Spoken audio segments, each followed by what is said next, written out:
Dream of the Red Chamber Chapter 102. Welcome, everyone. Today we're taking a magnifying glass to a very specific, just incredibly pivotal chapter 102 of the classic novel Dream of the Red Chamber. Okay, let's get into the text. We start our journey with a literal passing of the torch, though reading the details, it feels much more like handing off a ticking time bomb. That's a very accurate way to put it. So the text opens with Lady Wang, the matriarch essentially running the inner household, and she summons Bochai. Now, Bochai is of the younger generation. She's married into the family, and suddenly she's being asked to take over the management of this massive, sprawling estate. And the justification Lady One provides for stepping down is really telling. It's entirely physical, which perfectly mirrors the state of the institution itself. Right, she claims to suffer from, 10 illnesses and 9 pains. Yes. And on top of that, the second sister-in-law, she's also incapacitated. She's described as being well for 3 days and sick for 2. Right? Exactly. The immune system of the household's leadership has just completely failed. So Lady Wang brings Bao Chai in and delivers what is essentially a corporate onboarding speech. She tells Bao Chai that she has a clear mind, that she can no longer just swallow her pride and be afraid to offend people. Which is quite the burden to place on someone young. Right. The entire household is her burden now. But the actual advice Lady Wang gives, the critical warning she imparts, while handing over this financially bleeding enterprise, it's entirely focused on a maid. It's amazing. It reveals this profound disconnect between the executive leadership and the actual existential threats facing the organization. Okay, let's unpack this because this fascinated me. Well, in modern organizational psychology, there's this heavily studied phenomenon known as the glass cliff. Like the glass ceiling. Exactly. We're all familiar with the glass ceiling. But the glass cliff occurs when a company is already in a severe, often terminal crisis. Oh, I see. Yeah, it's precisely at the moment of impending doom that the organization finally promotes a woman or a younger, marginalized figure to the role of CEO. With the underlying mechanism being that when the inevitable failure finally happens, the new leader absorbs all the systemic blame. You nailed it. Bao Chai is being placed squarely on the glass cliff. The family has completely exhausted its supply of competent, healthy, traditional managers. Lady Wang is just tapping out. So Bao Chai is the fall guy, or fall girl, rather. Basically, yes. And observe what Lady Wang chooses to focus on during this transition.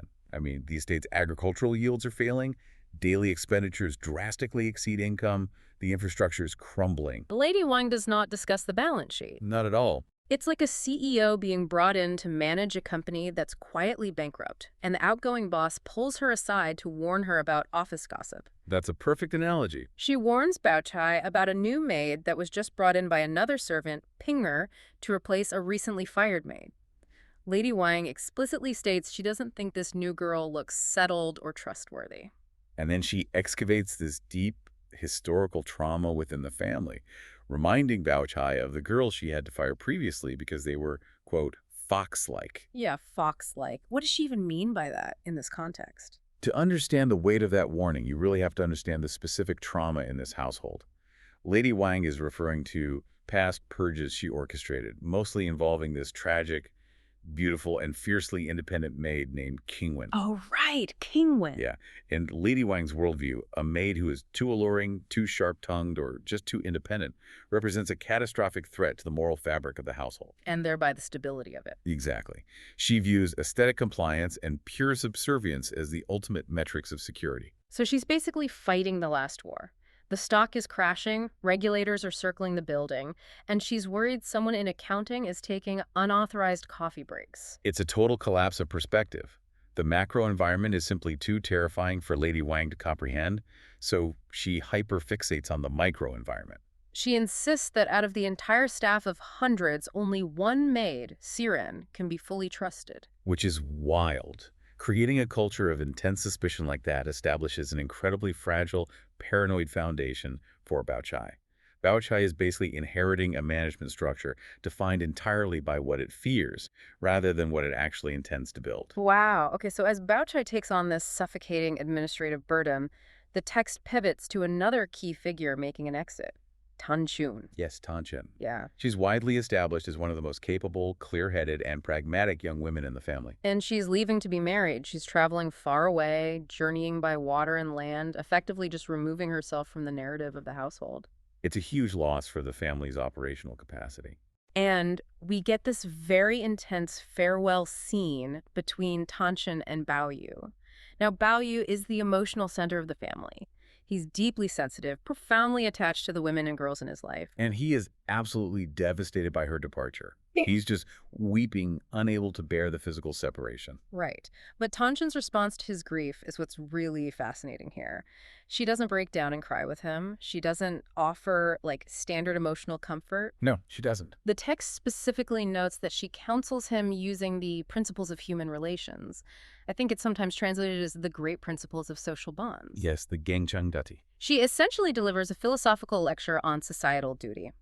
And she does this so effectively that Baoyu transitions from weeping to sitting with his head down in silence to finally achieving a state of enlightened understanding. It's quite a transformation. And once he reaches that state, Tanshin feels relieved, boards her sedan chair, and leaves. So my question for you is, why choose philosophical principles over emotional empathy in a moment of profound personal loss? Well, from a modern perspective, we expect a tearful, highly emotive goodbye.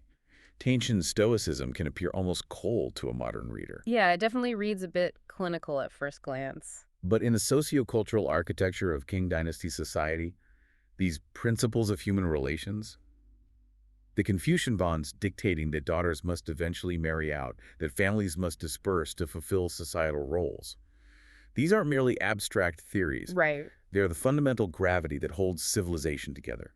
Duty supersedes personal attachment. So she is using that social gravity to anchor a brother who is basically floating away in his own despair. Precisely. Baoyu is drowning in his emotions. If Tanshin validates the tragedy of their separation by breaking down with him, she just pulls them both under. Oh, that makes a lot of sense. By invoking these grand, unyielding societal principles, she throws him a life raft built of cold logic. She reframes his individual pain. She communicates that this separation isn't some unique, targeted cruelty inflicted upon them by the universe. Exactly. It's just the fundamental design of the universe. Mm-hmm. And by accepting the design, the pain loses its chaotic edge. Plus, she probably needs to protect herself, right? Absolutely. Tanshin needs to strategically sever her own emotional ties to survive this arduous journey and her new life. She's equipping Baoyu with the only armor available to him in a world that is rapidly emptying out. And that concept of a rapidly emptying world brings us to the next massive shift in the text. Because as these competent, vibrant figures either step away or just get crushed under new burdens, the physical spaces they leave behind begin to reflect the internal void of the family. The architecture literally begins to rot. The physical environment in literature, and honestly often in life, operates as a mirror for the psychological state of its inhabitants. Yeah, psychogeography at its finest. Nowhere is this mirroring more aggressive than in the Grandview Garden. Now, for context for you listening, this garden was the crown jewel of the estate.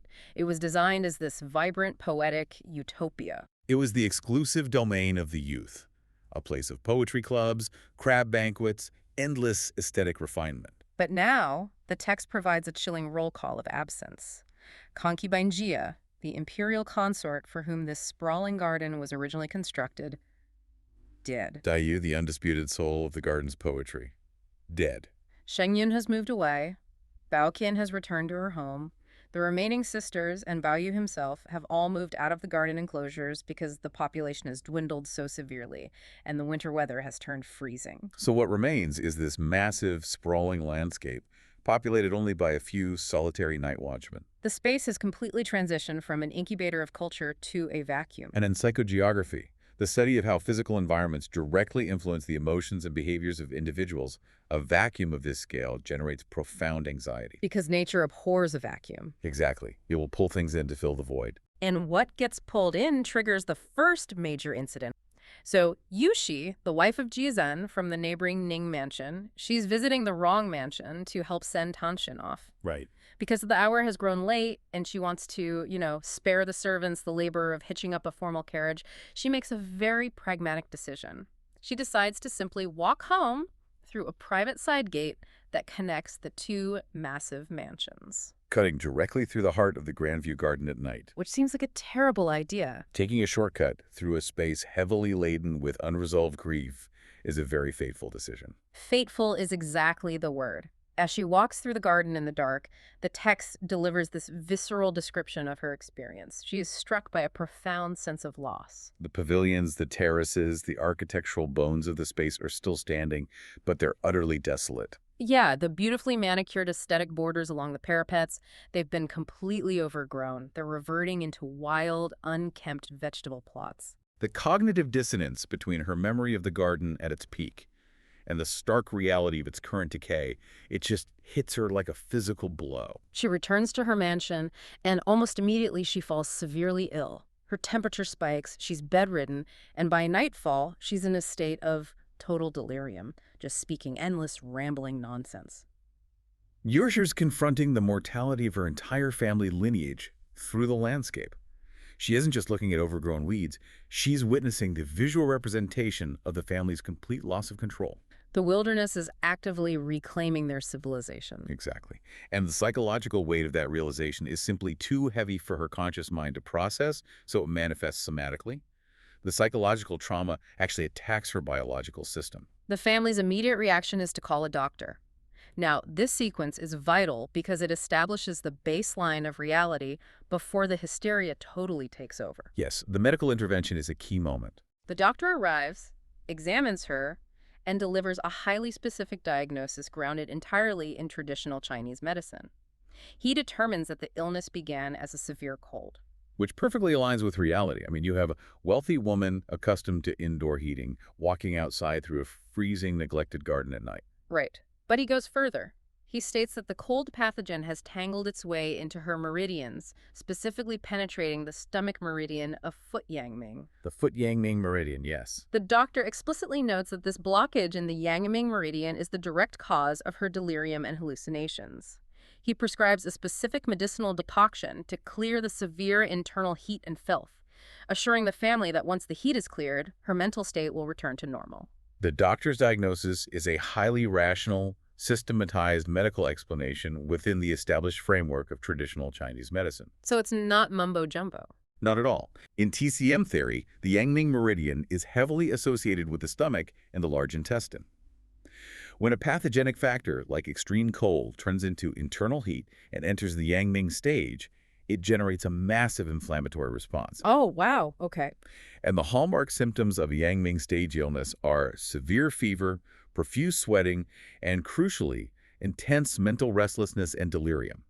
It's referred to in medical texts as zanyu. So the doctor is providing a totally mechanical explanation. The physical exposure to the cold, compounded by deep emotional distress, caused her body to generate excessive internal heat. Exactly. That heat is affecting her brain, causing the hallucinations. He is essentially prescribing a culturally appropriate anti-inflammatory. Okay, so wait. Let's look at the family's reaction to this because it completely defies all logic. The doctor gives a perfectly sound, logical medical explanation. A severe fever causing delirium is universally understood. It's biology. Right. But the family isn't satisfied. Yushi takes 2 doses of the prescribed medicine. She doesn't experience an instant miraculous recovery, in fact, as fevers often do right before they break. She becomes slightly more frantic. Which is very common. Yeah. But immediately her son, Jia Rong, and her husband, Jia Zhen, they just discard the medical route entirely. They declare the doctor useless and pivot instantly to the supernatural. Why jump straight to demons when you have a perfectly coherent viral or bacterial explanation? Because that pivot exposes the core of human nature during a systemic crisis. So. When individuals or organizations are trapped in profound, slow-moving disasters, a simple biological explanation feels deeply unsatisfying. It feels, well, disproportionate. Disproportionate. I like that. Think about it. This family is watching their multi-generational wealth evaporate, their political influence is waning, their children are dispersing. If Yushi is suffering from a common pathogen exacerbated by the cold, then the universe is just operating on random biological indifference. Right. It means they're just unlucky or careless. But if she is the victim of a targeted demonic attack, then there's a narrative. There's an antagonist they can actually identify. Exactly. A demon provides their ambient suffering with a concrete face. It gives them a tangible enemy. And most importantly, a supernatural explanation completely externalizes the blame. Oh, wow. Okay, yeah. If she fell ill because the garden is freezing and overgrown, that implies the leadership has failed to maintain their own property. It points to internal rot. Precisely. If she is sick because a monster attacked her, The family is absolved of structural responsibility. They are merely innocent victims of malicious cosmic forces. So people crave dramatic, supernatural explanations for their suffering because those explanations absolve them of the hard work of systemic reform. Yes. And that desperate hunger for a narrative opens the door wide open for opportunists. Enter the fortune teller. Here's where it gets really interesting. The medicine isn't working on the family's desired timeline, so Jia Rong approaches his father with a theory. He reminds Jia Zhen that Yushi walked through the empty garden, suggesting she might have encountered something, unclean. He proposes bringing in a man named Mao Bangxian, who is described as a southern fortune teller and an expert in divination.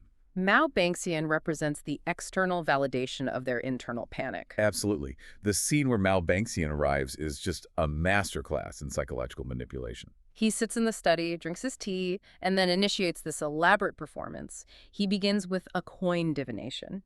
He shakes the coins in a bamboo tube, loudly invoking the grandest, most ancient authorities possible. Right, he calls upon Tai Chi, the dual energies of yin and yang, the ancient mythical sage Fuxi, King Wen, Confucius. He's name-dropping the heavy hitters. Exactly. He throws the coins and declares he has cast the Ouija hexagram. From there, he just floods the room with heavy astrological jargon. He warns of danger from fire and siblings. He points out that the parents line within the hexagram has transformed into a ghost line. He says this indicates severe illness for the mother and potential looming danger for the father, Jia Zhen. He is not merely reading coins. He's reading his audience. He's laying down a psychological framework perfectly designed to trap them. And the manipulation deepens. Jia Rong, who is totally hooked by the initial reading, asks for more specific details. Mao Bangxian happily obliges by switching to an even more complex, esoteric method known as Liuren divination. A very sophisticated astrological system. Right. He draws out a complex chart, calculates the exact time, and announces his findings. He says the reading reveals a white tiger spirit situated on the easy branch of the calendar, generating a highly dangerous scenario he calls soul dissolving. Soul dissolving. It sounds terrifying. It really does. He claims this indicates that a hidden, crouching white tiger in an old house is causing the illness. But just as despair sets in, he calculates a rescue star. Of course he does. Yeah, he promises the situation will transition from soul dissolving to soul returning, predicting a full recovery precisely on the U-day of the calendar. We really need to dissect the architecture of Mao Bangxian's technique here. The line between a genuine believer in divination and a cynical fraud is deliberately blurred, but the psychological utility is undeniable. So break down the Ouija hexagram for me. Why that one? Consider the specific hexagram he claims to cast. In the I Ching, the Book of Changes, Ouija is the 64th and final hexagram. It translates literally to not yet completed or before completion. Okay. It's composed of the trigram for fire above the trigram for water because fire naturally moves upward and water naturally moves downward. The two elements are moving away from each other. They cannot interact to complete a process. Oh, wow. So they're pulling apart. Yes. It symbolizes a state of transition, profound dislocation, and looming danger where things are fundamentally out of place. So he isn't just diagnosing a fever. He is diagnosing the existential dread of the entire Jia family. Exactly. He's providing a cosmic reflection of their earthly reality. The Jia family is in a dangerous, incomplete transition, slowly falling apart. And by deploying incredibly dense, impenetrable jargon, white tiger, soul-dissolving, yang and yin elements, he just overwhelms their critical thinking faculties. By wrapping his diagnosis in mystical mathematics, he forces the family to rely on him as the sole interpreter of reality. He gives them a highly structured map of the invisible world that perfectly validates their unstructured, invisible fears. The immediate consequence of this reading is just a staggering display of confirmation bias. Jia hears the phrases hidden tiger and old house, and his brain instantly maps those vague astrological concepts onto the most ridiculous, low-level servant gossip circulating the estate. Right, he connects totally unrelated dots. He runs back to his father, Jia Zhen, and stitches together this unified conspiracy theory. He reminds his father that the servants have been gossiping about seeing a hairy, lantern-eyed monster on the garden rockery. And he brings up older rumors, too, that the deceased maid King Wen has become a flower goddess, and that mysterious heavenly music was heard when Dai Yu died. Rong takes an abstract astrological chart and treats it as concrete, empirical proof that the garden is infested with monsters. The human brain is a relentless pattern recognition machine. When an organization is gripped by fear, its members will connect data points that have absolutely no causal relationship. Yeah, they're just grasping at straws. Jerome takes isolated, fundamentally unrelated tragedies, the deaths of young women from chronic illness, a servant inventing a tall tale to avoid getting in trouble for sleeping on a night shift, and his mother's feverish delirium, and he strings them all together using the fortune teller's jargon to construct a unified theory of supernatural assault. To put this in modern terms, Mao Banxian functions exactly like a predatory social media algorithm. Oh, that's a great way to look at it. Right. He sits in the room, ingests their data, assesses their baseline anxiety, and feeds them the exact content they are already psychologically primed to click on. They wanted a ghost story to absolve themselves of responsibility, so he gave them the math to prove it was objectively real. That analogy holds up perfectly.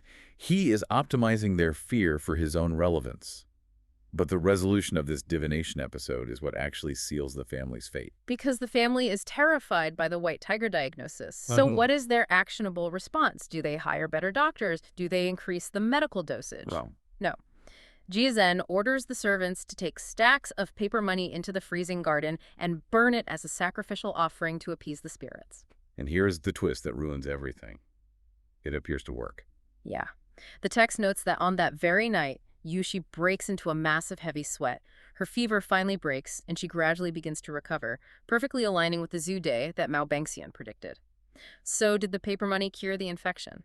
This is a textbook intersection of the placebo effect and the natural biological course of an illness. Right, because the TCM doctor already gave her medicine. Exactly. The doctor had already administered a strong anti-inflammatory decoction designed to clear internal heat. Biologically, fevers break through diaphoresis sweating. So the paper money did nothing biologically. The ritual of burning paper money did not cure a bacterial or viral infection. What it did was act as a massive psychological release valve for the entire household. It drastically reduced the ambient stress in the environment. And when the family stopped panicking, stopped hovering, and felt a sense of ritualistic control, Yushi's natural fever-breaking process was allowed to run its course. Because the biological clock happened to align with the U-Day, Mao Banxian is elevated from a street diviner to a literal prophet in their eyes. Which is the most destructive possible outcome. Because once the leadership of the family validates this supernatural framework, once they genuinely believe that burning paper money cured a literal fever, the floodgates of unreality just burst open. A localized, totally explainable illness transforms overnight into a full-blown contagion of panic. We enter the phase of mass hysteria. The virus of fear is infinitely more contagious and moves much faster than whatever physical pathogen caused Yushi's fever. The rumors detonate across the estate. The text states one person passes it to 10, 10 pass it to 100.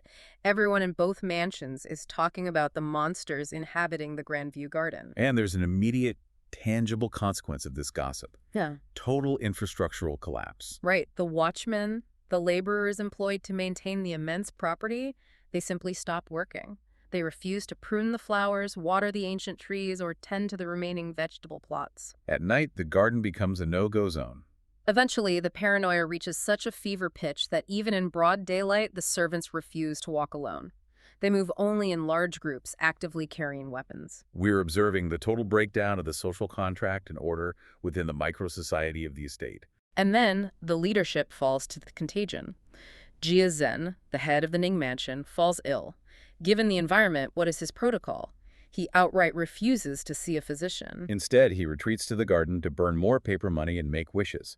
He sets up elaborate altars in his courtyards to pray to the stars. Shortly after, his son Jia Rong also falls sick. It triggers a domino effect of psychosomatic illness. For months, both massive mansions are paralyzed. The text uses a brilliant, evocative idiom to describe the atmosphere. Every sound of the wind and every cry of the cranes, every blade of grass and every tree is seen as a demon. We need to unpack the mechanics of this secondary wave of illness. Why are Jia Zhen and Jia Rong suddenly getting sick? Well, it is almost certainly the result of severe chronic stress. sleep deprivation from staying up guarding against monsters, and the actual biological contagion of living in an enclosed environment with hundreds of panicked people whose immune systems are compromised by anxiety. But in an environment governed by mass hysteria, biological reality is erased. Every cough, every shadow in the hallway, every stress-induced migraine is immediately attributed to the monster. Right. And consider the labor dynamics at play here. How much of this hysteria is actually just a highly effective, unspoken excuse for the staff to stop working? Oh, it absolutely is. The text explicitly notes that the Watchmen are actively making up elaborate stories about flower demons and tree monsters, specifically so they can demand to abandon their posts, move out of the freezing garden, and seal the gates. That is a crucial socioeconomic observation. Hysteria frequently provides a convenient, unassailable cover for labor disputes or the avoidance of miserable duties. Right, because who wants to patrol a freezing garden at 2 a.m.? Exactly. The garden in winter is freezing, neglected, and depressing. If a watchman complains that he's too cold to work, he risks being beaten for insubordination or fired. However, if that same watchman claims a 10-foot demon with glowing eyes chased him through the rockery, he becomes a victim of the crisis. He gets hazard pay, he is allowed to sleep in the warm main house, and his dereliction of duty is sanctioned by the leadership's own paranoia. Fear becomes a highly tradable currency. And the economic fallout from this currency of fear is catastrophic. This is where the rubber meets the road. The monsters are a collective delusion, but the financial drain is mathematically real. Because the garden is entirely abandoned, all the agricultural revenue it generated, the fruits, the vegetables, the cash crops used to offset the massive daily costs of the estate, is completely wiped off the ledger. Furthermore, because everyone is terrified of the dark, the household leadership is forced to drastically increase the monthly allowances just to hire extra security personnel, buy weapons, and purchase massive amounts of candles, oil, and food for the people sitting up all night keeping watch. The wrong mansion, which the text has already established is struggling to balance its books, begins hemorrhaging silver at an unprecedented rate. This is the real-world cost of fake news. A society or a corporation cannot function if it cannot agree on baseline reality. They are literally bankrupting themselves to build a defense system against an enemy that does not exist. They are burning their own dwindling resources to heat an empty room while ignoring the actual structural deficit. As the financial crisis deepens, the hysteria escalates into fatal territory. We're given the brief, heartbreaking story of Wu Gi's wife. Wu Gi is a lower-level servant. His wife contracts a mild, mundane cold. Right. While Wu Gi is out late, his wife attempts to self-medicate and accidentally takes the wrong medicinal herbs.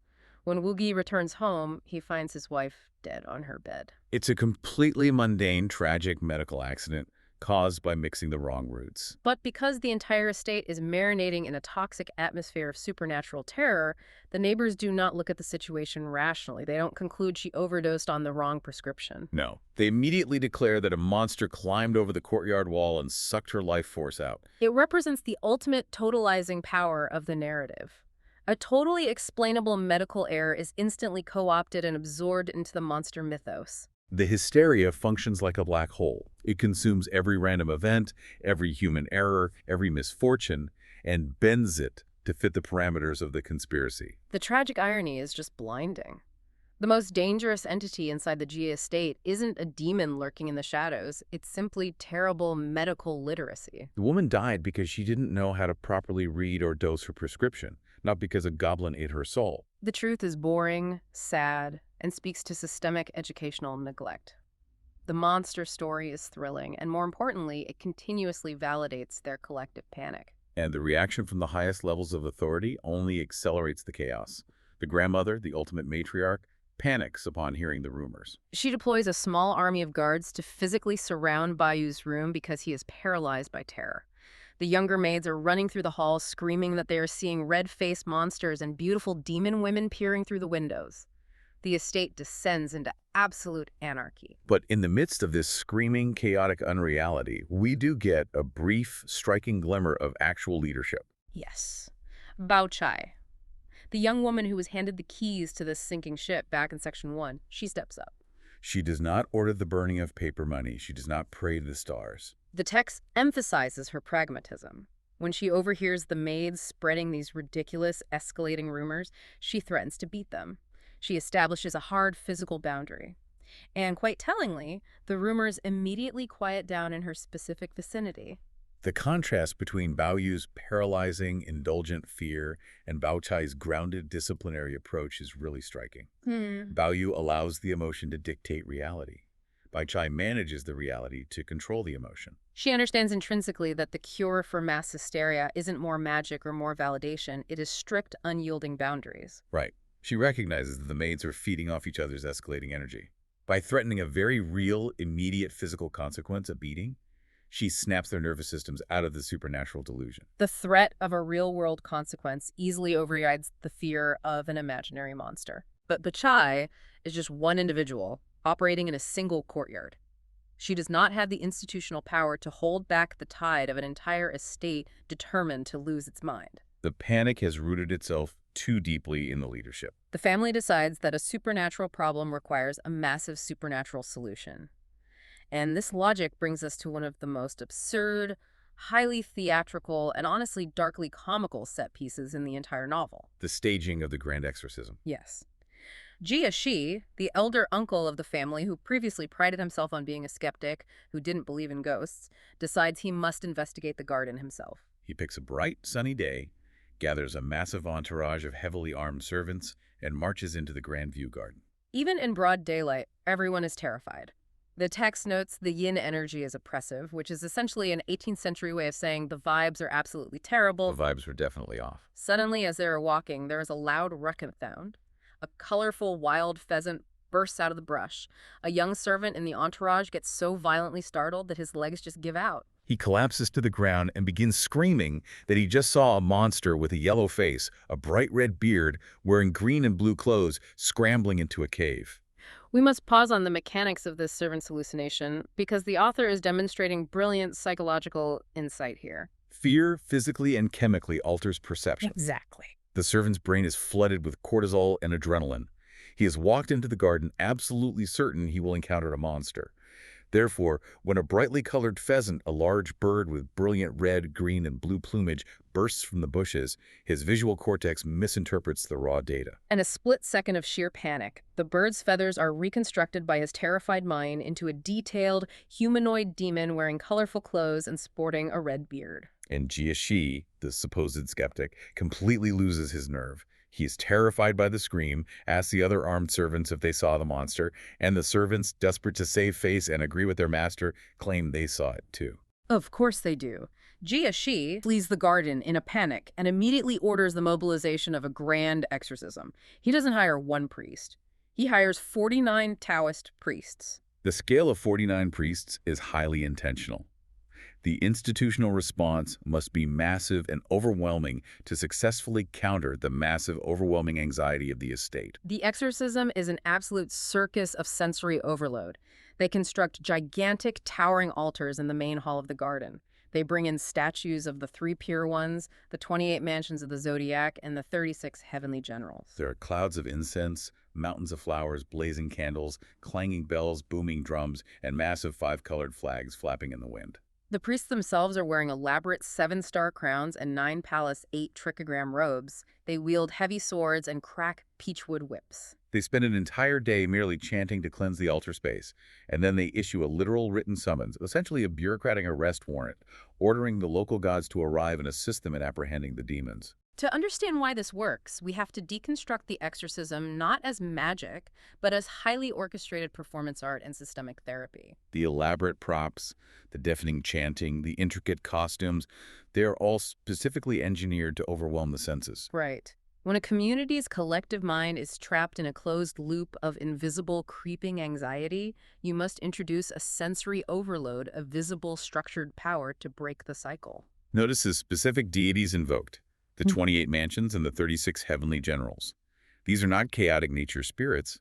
This is the organized, militarized bureaucracy of the heavens. Oh, that's such a good point. The family is experiencing a catastrophic failure of their earthly, secular bureaucracy, so they project a perfect, fully functioning cosmic bureaucracy onto the problem to restore order. The rituals are a physical, deafening manifestation of order being violently imposed upon chaos. It is the ultimate spectacle. Every member of the family crowds around the perimeter to watch. The priests wave their heavy flags, they splash consecrated water on every single pavilion, rock, and ancient tree in the massive garden. They crack their wooden whips at the empty air. And then comes the climax of the performance. The priests open up small, empty bottles, perform elaborate pantomimes of wrestling invisible demons into the glass, slam the stoppers in, seal the bottles with paper talismans covered in red ink, and loudly announce they are taking the captured demons away to be permanently imprisoned under a distant pagoda. And the critical analytical question is, what exactly are they capturing in those sealed bottles? Jiarong is standing in the back of the crowd, secretly mocking the entire affair. He whispers to his relatives, "I thought we were finally going to see what these monsters actually look like. They just bottled up thin air. Did they even catch anything at all?" But Zheng, his father, overhears the mockery and scolds him. And in doing so, He tells his son, "Demons are just gathered energy. When they scatter, they become invisible air again. With all these powerful gods present, do you think the energy dares to take shape?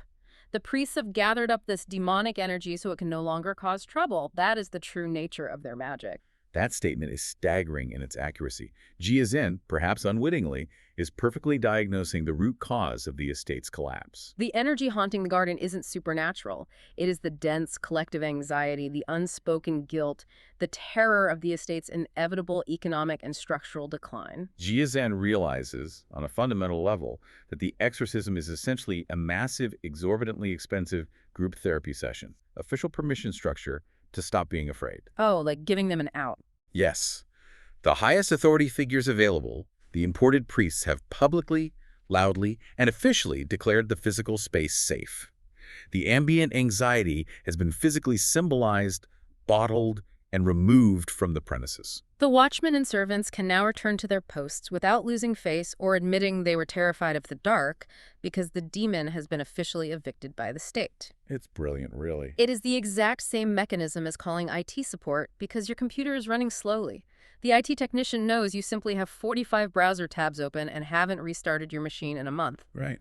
But instead of lecturing you, they open the command prompt, type in some green hacker-looking diagnostic code, hit enter, and assure you they have flushed the mainframe. They put on a highly technical show to make the user feel safe and confident, and the user goes back to work. The text explicitly notes that after the exorcism, the servants stopped being scared, everyone who was suffering from psychosomatic illnesses recovered, and the entire household praised the boundless magic of the priests. Only one young servant knew the truth, that the entire final panic was triggered by a wild pheasant bursting from a bush, but he kept his mouth shut because no one wanted to believe him. The truth was too boring, and the spectacle had saved them. The community collectively chose the comfort of the spectacle over the cold reality of their situation. But while the Jia family is entirely consumed with fighting imaginary monsters using imaginary magic, a very real, completely non-magical disaster is rapidly unfolding in the capital. The real world is about to breach their walls and shatter the illusion. This brings us to the final crushing segment. The real monsters arrive. The exorcism has concluded successfully. Jia Shi is feeling triumphant and is already making plans to move servants back into the garden. Suddenly, Jilian rushes into the estate. He brings urgent, devastating news directly from the Ministry of Personnel in the capital. Zheng, the strict, morally upright patriarch of the family who is currently serving as a government official in the outer provinces, has been officially impeached. To understand the gravity of this, we must look at the reality of the Qing bureaucratic system, which the novel heavily mirrors. An impeachment of a high-ranking official is not a mere reprimand. No, it is a potential death sentence for a family's political standing, their generational wealth, and sometimes their literal lives. The charge levied against Jia Zheng is incredibly serious. He was impeached by a regional commander, a jidushi, for failing to oversee his subordinates who were overtaxing grain and abusing the citizens. And Jia Shi's immediate reaction to this catastrophic news is pure, unfiltered denial. He rejects the data entirely. He tells Jilian that must be a fake rumor. We just received a letter from Jia Zhang confirming that Tanshin arrived safely at her wedding destination, and he mentioned that this very same jidushi threw a massive, luxurious banquet to celebrate with them. Why would a man who just bought us dinner turn around and impeach us? This exchange perfectly encapsulates the profound political naivete of Jia Shi. It highlights the fatal difference between the fake ghosts they chased in the garden and the real apex predators operating in the world. The family squandered their fortune and their focus fighting imaginary demons, completely ignoring the real parasites, the corrupt servants, and the ruthless political rivals who were actively destroying their reputation and their power in the real world. The political theater described here is breathtaking. The Jidushi is smiling, toasting Jia Zheng at a lavish banquet, celebrating his daughter's arrival, while simultaneously filing the official paperwork with the emperor to utterly destroy Jia Zheng's career. It is a masterclass in bureaucratic ruthlessness, and it completely short-circuits Jia. She's understanding of how the world operates. She believes politics functions like family dynamics. If we share a meal, we are allies. The bureaucratic machine is entirely indifferent to your dinner parties. Jia confirms that the news is absolute, undeniable truth. He saw the files. The emperor has already reviewed the case. And here we witness the terrifying concept of imperial leniency in action. The emperor reviews the evidence and notes that Jia Zheng is fundamentally a good man who was simply inexperienced in the brutal realities of local governance and that he was actively deceived by his own staff. Therefore, instead of executing him or confiscating the family's entire fortune, the emperor exercises leniency. He demotes Jia Zheng 3 full grades and orders him to return to the capital in disgrace immediately. Demoted 3 grades. In that system, that represents a massive, unrecoverable loss of prestige, income, and structural power. While Ji Lian is at the ministry gathering this information, he happens to run into a local magistrate from Jiangji who gives him the real story, the ground truth of what actually occurred in the provinces. The magistrate explained, "Look, everyone in the bureaucracy knows your uncle Jia Zheng is a genuinely good man. He reads philosophy, he wants to be righteous, but he is a catastrophically terrible manager." His servants, the people working directly under his authority, used his pristine name to scam the local populace, steal massive amounts of money, and bully other regional officials. They completely ruined his reputation. In fact, the Jidushi likely impeached him on this relatively minor charge of failing to oversee, specifically to remove him from power before his corrupt servants triggered a massive peasant rebellion that would result in everyone's execution. We must explore Jia Zheng's tragic flaw because it serves as a profound lesson for any leader in any era. Personal morality does not equate to administrative competence. Being a good man who reads philosophy and desires righteous outcomes is completely useless and potentially highly destructive if you lack the operational ruthlessness to prevent the people under your command from abusing the vulnerable. But I have to push back here. Consider the alternative perspective. Is it genuinely fair to punish Jia Zheng so severely if he honestly did not know what his servants were doing, if they were actively hiding their corruption from him, and even the emperor officially acknowledged that he was deceived? Why is Jia Zheng the one losing 3 grades of rank? That question strikes at the very core of command responsibility. In the imperial bureaucratic system, and frankly in modern corporate governance, ignorance is not a defense. Ignorance is the crime itself. Wow. If you hold the seal of the office, you are the absolute architect of the culture and the actions of that office. Jia Zheng's failure was not born of malice, it was born of negligence. And in a high-stakes, highly volatile environment, systemic negligence generates the exact same catastrophic damage as intentional malice. Exactly. The Jiangji magistrate is illuminating a dark truth of governance. A weak, good man who is easily manipulated by corrupt subordinates is actually more dangerous to the stability of a region than a highly competent, slightly corrupt man who firmly controls his people. Perfectly mathematically mirrors exactly what is happening back home in the mansion. Oh, absolutely. Lady Wang is presented as a good woman who reads sutras and prays, but her negligence allows the household to fall into ruin, paranoia, and financial collapse. The entire culture of the Jia family is built on avoiding hard truths. They let the servants run wild. They allow the staff to be paralyzed by imaginary ghosts, while the masters sit in their heated rooms, completely disconnected from the operational reality of their own lives. The internal decay of the household perfectly mirrors their external political collapse. As within, so without. The macro is always a reflection of the micro. Because they cannot manage the watchmen in their own garden, they lack the capacity to manage the tax collectors in a province. The literal ghosts that haunted the Grandview garden were manifested from the family's internal guilt and complete loss of administrative control. And the political scandal that brings Jia Zheng down is generated by his exact same failure to control his administrative environment. How does the family handle this world-shattering political news? Jia Lian and Jia Shi decide they must inform Lady Wang, but they immediately agree they must keep the impeachment a total secret from the grandmother, the highest authority in the family. Out of fear that the shock will kill her. The cycle of delusion immediately resets. Confronted with reality, they instantly choose to suppress the truth, to maintain an illusion of peace. They begin building another wall of silence, employing the exact same psychological mechanism they used to stage the exorcism to keep the terrifying reality at bay for just a little longer. It is an incredibly tragic, tightly woven narrative of systemic collapse.